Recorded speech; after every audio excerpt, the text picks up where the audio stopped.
Seconde épître de Paul aux Corinthiens, chapitre 12.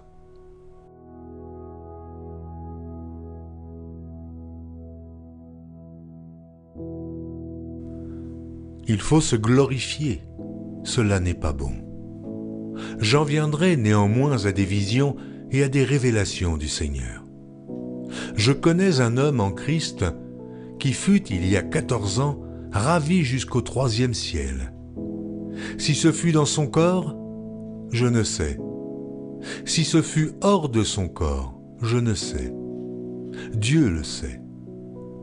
Et je sais que cet homme, si ce fut dans son corps ou sans son corps, je ne sais, Dieu le sait, fut enlevé dans le paradis, et qu'il entendit des paroles ineffables qu'il n'est pas permis à un homme d'exprimer.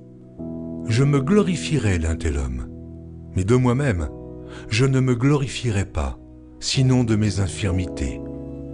Si je voulais me glorifier, je ne serais pas un insensé, car je dirais la vérité. Mais je m'en abstiens, afin que personne n'ait à mon sujet une opinion supérieure à ce qu'il voit en moi ou à ce qu'il entend de moi. Et pour que je ne sois pas enflé d'orgueil à cause de l'excellence de ces révélations, il m'a été mis une écharde dans la chair, un ange de Satan, pour me souffleter et m'empêcher de m'enorgueillir. 3 fois j'ai prié le Seigneur de l'éloigner de moi, et il m'a dit « Ma grâce te suffit, car ma puissance s'accomplit dans la faiblesse. Je me glorifierai donc bien plus volontiers de mes faiblesses, afin que la puissance de Christ repose sur moi.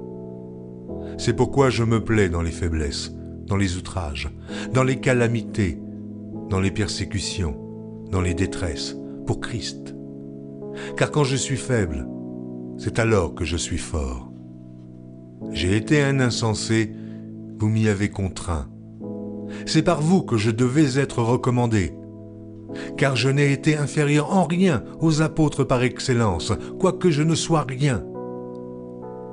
Les preuves de mon apostolat ont éclaté au milieu de vous par une patience à toute épreuve, par des signes, des prodiges et des miracles. En quoi avez-vous été traités moins favorablement que les autres églises? Sinon, en ce que je ne vous ai point été à charge. Pardonnez-moi ce tort. Voici pour la 3e fois que je suis prêt à aller chez vous, et je ne vous serai point à charge. Car ce ne sont pas vos biens que je cherche, c'est vous-même. Ce n'est pas en effet aux enfants à amasser pour leurs parents, mais aux parents pour leurs enfants. Pour moi, je dépenserai très volontiers, et je me dépenserai moi-même pour vos âmes. Dussé-je, en vous aimant davantage, être moins aimé de vous. Soit, je ne vous ai point été à charge, mais en homme astucieux, je vous ai pris par ruse. Ai-je tiré du profit de vous par quelqu'un de ceux que je vous ai envoyés? J'ai engagé Tite à aller chez vous, et avec lui j'ai envoyé le frère. Est-ce que Tite a exigé quelque chose de vous? N'avons-nous pas marché dans le même esprit sur les mêmes traces?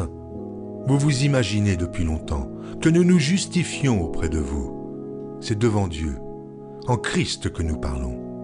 Et tout cela, bien-aimés, nous le disons pour votre édification. Car je crains de ne pas vous trouver à mon arrivée tel que je voudrais, et d'être moi-même trouvé par vous tel que vous ne voudriez pas.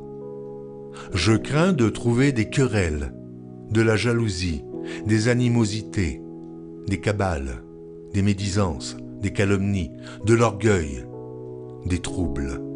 Je crains qu'à mon arrivée, mon Dieu ne m'humilie de nouveau à votre sujet, et que je n'aie à pleurer sur plusieurs de ceux qui ont prêché précédemment et qui ne se sont pas repentis de l'impureté, de l'impudicité et des dissolutions auxquelles ils se sont livrés.